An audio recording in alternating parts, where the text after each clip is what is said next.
Oi, turminha, tudo bem? Nós vamos dar início à nossa aula de matemática e para isso eu quero que vocês abram o livro na página 30. Nós vamos ler o probleminha número 11. Então, a gente vai completar as lacunas e prestar atenção na situação e pode ser representada com um desenho no caderno de vocês. Letra A. Quando o ponteiro dos minutos se desloca de 0 a 30 minutos, o giro feito por ele é de volta. Quando deslocamos 45 minutos, o giro vai ser de quantas voltas? A Pro trouxe um relógio aqui para vocês. Então, a gente tem que pensar no seguinte: o ponteiro maior marca os minutos e o ponteiro menor as horas, certo? Então, o que está falando? Quando o ponteiro dos minutos, eu vou pegar aqui o ponteiro dos minutos, vou deixar os dois aqui, tá? Então, quando o ponteiro dos minutos se desloca do zero, que aqui também pode ser zero, né? Vamos imaginar aqui do zero até 30 minutos. A gente sabe que 30 minutos é quando chega aqui, certo? Então, quando o ponteiro sai do zero, se desloca até chegar no 30 minutos, esse giro que ele fez, turminha, equivale a quantas voltas? Pense no seguinte, lembra que a gente já conversou que uma volta completa sai daqui, passa aqui e pronto, retorna aqui. Isso é uma volta completa. Se ele saiu daqui e parou exatamente aqui, né, do 0 ao 30 minutos, o giro feito por ele é de quanto? Pode completar aí. É uma volta inteira? É um quarto de volta? É meia volta? Se você pensou que é meia volta, você acertou. E quando o deslocamento é 45 minutos? Então, por exemplo, daqui a aqui foi 30 minutos. Para dar 45, eu não tenho que chegar aonde? Ó, 30 minutos, mais 5, 35, mais 5, 40, mais 5, 45, certo? Então, eu vou chegar aqui. E esse giro representa o quê? Então, vamos imaginar que o relógio é dividido em 4 partes iguais, certo?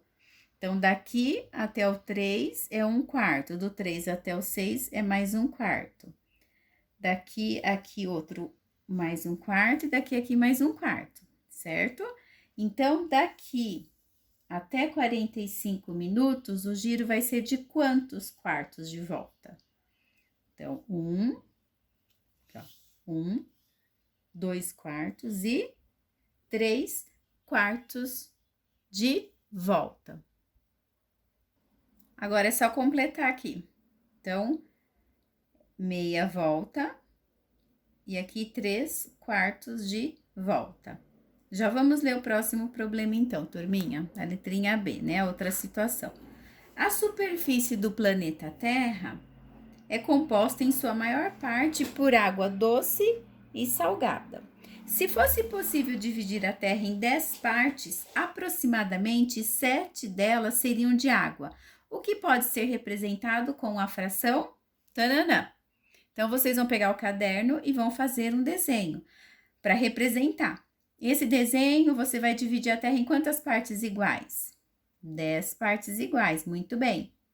E quantas são aproximadamente de água? 7. Então, vocês vão pintar que fração? Então, aqui a Pro já tem a figura dividida em 10 partes iguais e eu vou pintar 7, tá? Pronto, já pintei.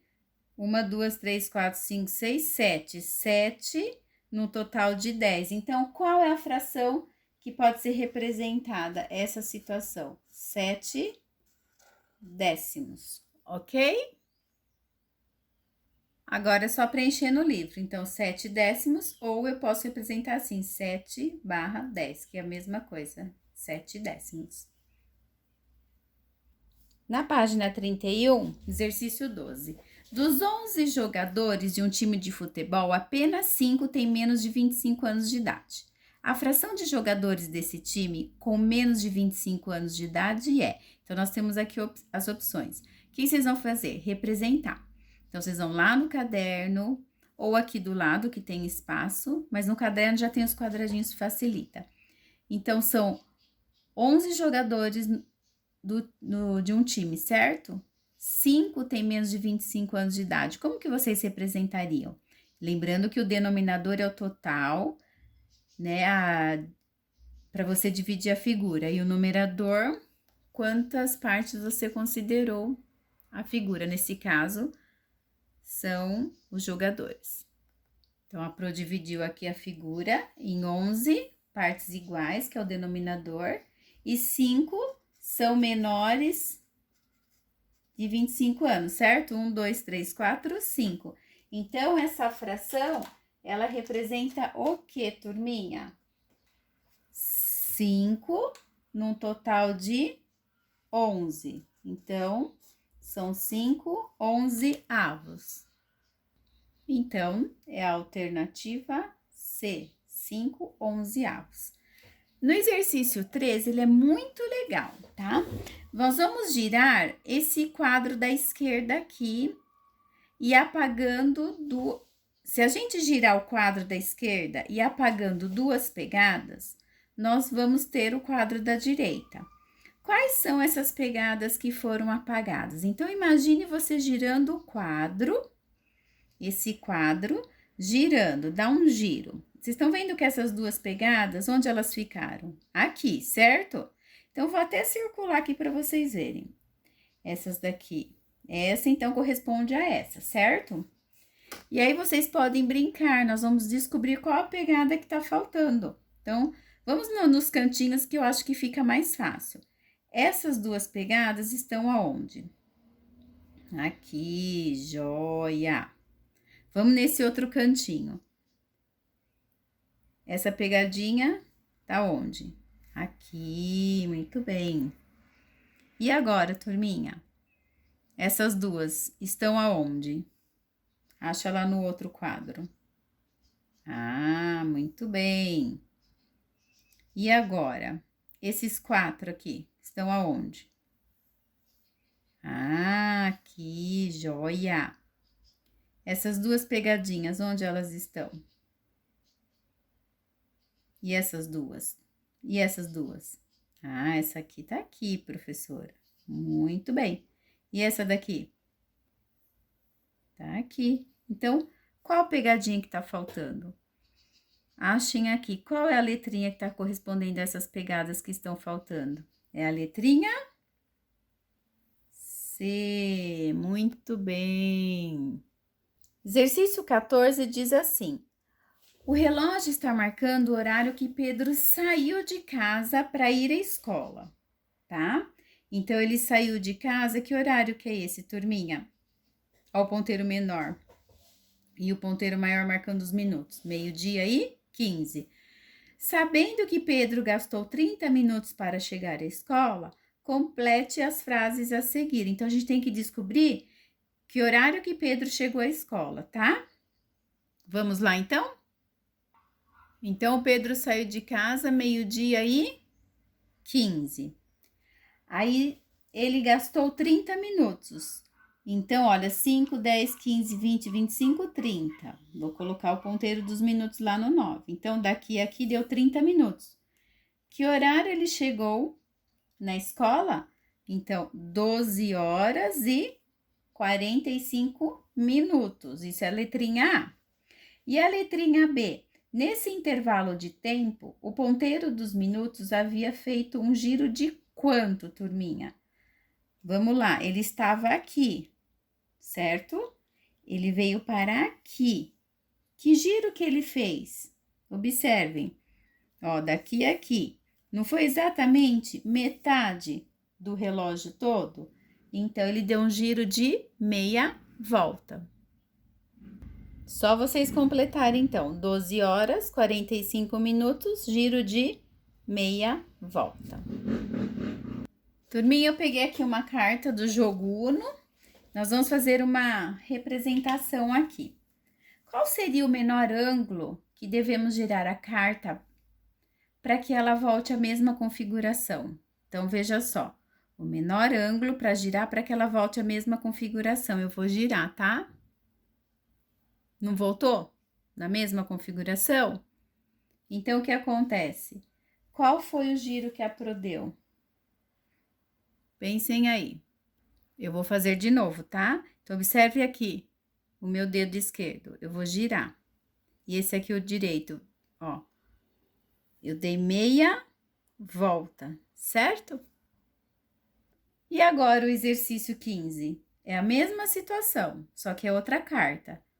Então, imagine, se vocês virarem essa carta, qual vai ser o giro? Meia volta, letrinha B. Agora, o que acontece se efetuarmos quantos giros consecutivos de meia volta? Então, teremos dado equivalente a quantas voltas, né? Aqui tá no singular. Então, pense no seguinte: se eu efetuar, aqui, ó, aqui foi meio giro, vou girar, deu um giro, certo? Só que se eu girar, o que aconteceu? Eu dei um giro aqui e depois mais outro giro. Eu precisei girar 2 vezes. Então, eu dei 2 giros para completar uma volta completa, certo? No exercício anterior, o que a Pro tinha feito? Eu tinha só feito o seguinte: eu girei a carta para baixo para que ela voltasse à mesma configuração. Então, eu tinha dado meio giro. Só que agora eu vou dar mais meio giro. Então, eu dei 2 giros consecutivos de meia volta e aí eu obtive uma volta completa, tá? E agora, turminha? 2 giros de 1/4 de volta consecutivos são equivalentes a volta. Pensem um pouquinho. Agora a Pro pegou o relógio, então imagine aqui, como nós tínhamos feito. O relógio é como se. Lembra que a Pro falou para dividir em 4 partes iguais, né? Então, daqui aqui é 1/4, daqui é 1/4. O que acontece? Se eu pegar e colocar aqui, ó, um giro até aqui, equivale a 1/4, certo? Se eu fazer mais um giro aqui, o que vai acontecer? Dá meia volta. Eu quis representar com o relógio agora para vocês verem, tá? Então, agora é só completar. Meia volta. E pensem no seguinte: metade de meia volta equivale a quanto? Já pensaram? Então, vou pegar aqui o ponteiro, veja só. O que aconteceu? Aqui não é meia volta, porque mais metade dá uma volta inteira, mas eu peguei só meia volta. Nós dividimos o relógio em 4 partes iguais. Então, meia volta equivale a quantos quartos de volta? Pensa um pouquinho. Metade da meia volta. Daqui a aqui é meia volta. Se fosse metade da meia volta, não seria aqui? Essa é a metade de meia volta. Então, aqui vai ser quanto? 1/4 de volta. Preencham aqui, então. 1/4 de volta. Metade de meia volta equivale a 1/4 de volta. Na letrinha D diz assim: 1/3 de meia volta é de 1/4 de volta. É menor ou maior? Vamos ver aqui, ó, meia volta. Então, eu tenho aqui meia volta, certo? 1/4 não é aqui? Tô perguntando se 1/3 de meia volta é menor ou maior que 1/4? 1/3, o que vai ser? Vai ser menor. Agora, o último exercício. Nós vamos observar um relógio de ponteiros e nós vamos considerar apenas a hora inteira e o ângulo formado a partir do 12, tá? Em sentido horário, para respondermos as questões 17 e 18. A que horas os ponteiros marcam mais de 1/4 da volta e menos de meia volta? Como está falando 1/4 da volta, então a gente já vai lá para 3 horas, que 3 horas marca exatamente 1/4, certo? Só que a pergunta é, tem que marcar mais de 1/4 e menos de meia volta. Meia volta não é aqui? 1/4 não é aqui? Então, quais são as horas que marcam mais de 1/4 e menos que meia volta. Então, vamos lá. Sobrou o quê? 4 horas, ó, marca mais que 1/4 e menos que meia volta. E 5 horas também, marca mais que 1/4 e menos que meia volta. Então, nós descobrimos que são 4 e 5 horas. Podem colocar aqui, então, no 17, 4 e 5 horas. Agora, nós vamos descobrir quando marcam mais de meia volta. Tá muito fácil, né? Ó, daqui, aqui, marca o quê? Meia volta. Então, quais horas que marcam mais que meia volta? Olha aqui. Mais 7, 8, 9, 10, 11, 12 horas. Podem preencher aqui, então, turminha. 7, 8, 9, 10, 11, 12 horas. Então, a nossa aula se encerra por aqui. Um beijinho e até a próxima aula.